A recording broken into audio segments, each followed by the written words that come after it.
ስጋዬና ነፍሴ በኔ ያመፀው ድንገት እግዚአብሔር ችሎት ፊት በከፈቱት ሙግት እማውቀውን ሁሉ ቃሌን ለማሰማት እንድቀርብ ታዝዤ በገብርኤል አንደበት አሻፈረኝ ብዬ ቀርቼ ሳለሁት ቁጭ ብዬ ተቤቴ ሳላስበው ድንገት ሚካኤል የቤቴን ጣራውን ገንጥሎ ሳጥናኤል መስኮቱን አሽቀንጥሮ ጥሎ በሁለቱ ፈቃድ በሬ ተሰባብሮ በደመና ግረሙቅ እግሬ ተጠፍሮ በሰባት ዙር ጉም ሁለት እጄ ታስሮ በሰባተኛው ወር ሰባተኛ ሌሊት ሰባተኛው ሰማይ ሰባተኛ ችሎት እንደ ወንጀለኛ ቀረብኩኝ ተግዜር ፊት።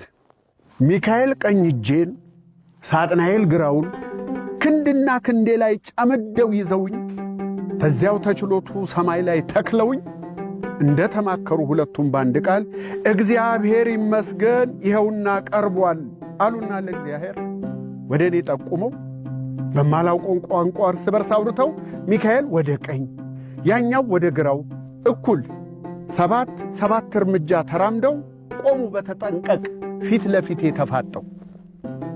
እግዚአብሔር በመንበሩ እንደተሰየመ ትዕግስቱን እያጣ ቁጣው እየጋመ ለሰባት ዓመታት ከሰባት ደቂቃ አስተዋለኝና ከጎኔ ያሉትን ታውቃቸዋለህ ወይ አለኝ በእግዚአብሔርኛ። የቶቹን ጌታዬ አልኩት በአማርኛ። ወዲያው በግራዬ ዞሬ ብመለከት ሥጋዬን ከጎኔ ተገትሮ አየሁት። በሆዴ ደንግጬ በስመ አብ ልል ብፈልግ ሆዴን ውስጥ ያጣሁት። እንዲህ በእግዚአብሔር ችሎት ማዋረዱ አናዶኝ መለመላ ግንዱን መቆሙ ሰቅጥጦኝ ሥጋዬ ስባቱ ግማቱ አሳፍሮኝ ልርቀው ልሸሸው አላውቀውም ልል ስል እርቃኗን ቆማለች ነፍሴ በቀኝ በኩል። ሽምቅቅ ልላልኩና በነፍሴ ርቃንነት መሸማቀቄን ነፍሴን ከኔ ያጣሁት።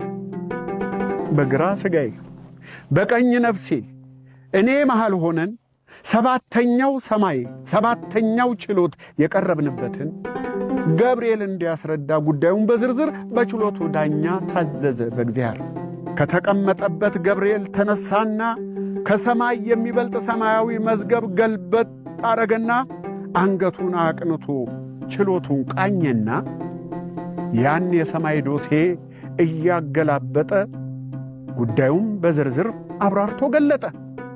ነፍስና ሥጋዬ የተቆጡበትን እግዚአብሔር ችሎት ፊት የቀረብንበትን እኔ በመሃል ሆኜ የበደልኳቸውን ሰባት በጋና ሰባት ሙሉ ክረምት ሰባተኛው ሰማይ ሰባተኛ ችሎት አቀረበ ገብርኤል ዝርዝሩን ራፖርት።